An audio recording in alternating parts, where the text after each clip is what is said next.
স্বস্তিকা লাইফস্টাইলে সবাইকে স্বাগতম। আবারও একটা নতুন রেসিপি নিয়ে চলে আসলাম।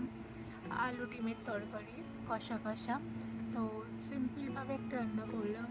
প্রথমে আলুটাকে ভালো করে কেটে ডিমগুলো ঠান্ডা হয়ে গেলে ছাড়িয়ে নিতে লাগবে, নিয়ে ভালো করে ভেজে তুলে নেব।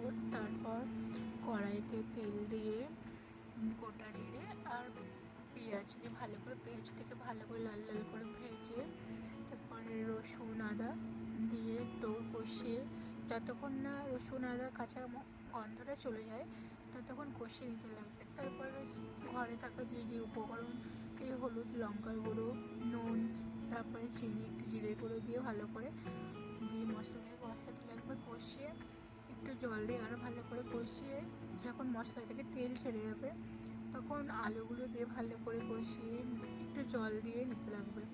তারপর জল যখন ফুটে যাবে গরম ডিম দিয়ে ফুটিয়ে তারপরে গরম মশলা দিয়ে নামিয়ে নিতে লাগবে।